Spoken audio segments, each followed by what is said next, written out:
হরে কৃষ্ণ। রাধে রাধে সকল ভক্তবৃন্দ। আগামী 31শে আগস্ট রবিবার রাধাষ্টমী ব্রত।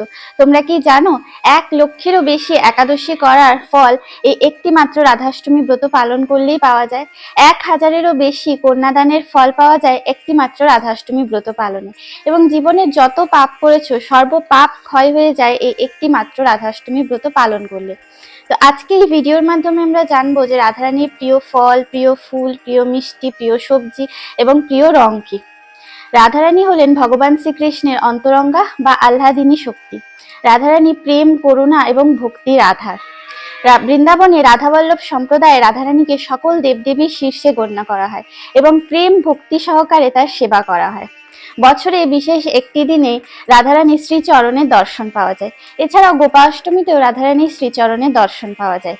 এবার বলি, রাধারানীর প্রিয় রং হচ্ছে নীল, কারণ আমাদের শ্যামসুন্দরের শ্রীঅঙ্গের বর্ণ যে নীল। রাধারানীর প্রিয় ফল হচ্ছে আতা। এছাড়াও যে কোনো রকমের তাজা ফলই রাধারানীর অত্যন্ত প্রিয়।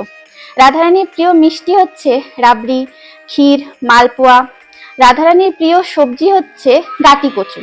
একে অনেকে কচুরমুখী, কচুর ছড়া, আবার আরবিও বলে। রাধারানীর প্রিয় ফুল হচ্ছে কদম, পদ্ম, জুঁই।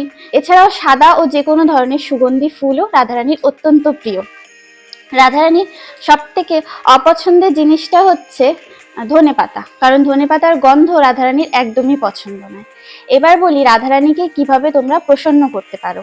ছোট থেকে ছোট সেবাতে প্রসন্ন হয়ে যান আমাদের শ্রীজি কিশোরীজি। তাই তাকে প্রসন্ন করার জন্য এই দিন তোমরা রাধা কৃপা কটাক্ষ গাইতে পারো। এমনকি রাধারানীর 28টি দিব্য নাম আছে, সেই 28টি দিব্য নাম তোমরা জপ করতে পারো। তাহলে এভাবে খুব সুন্দরভাবে তোমরা রাধারানীর সেবা করতে পারো রাধাষ্টমীর দিন। তাহলে খুব সুন্দরভাবে রাধারানীর কৃপায় রাধাষ্টমী ব্রত পালন করো বাড়িতে। হরে কৃষ্ণ, রাধে রাধে। আর এই ভিডিওটা যদি ভালো লাগে তাহলে ভিডিওটাতে একটা লাইক দিয়ে দিও, চ্যানেলটা সাবস্ক্রাইব করে দেবে। আর যদি ফেসবুক থেকে দেখে থাকো তাহলে অবশ্যই পেজটা ফলো করে দেবে। হরে কৃষ্ণ, রাধে রাধে।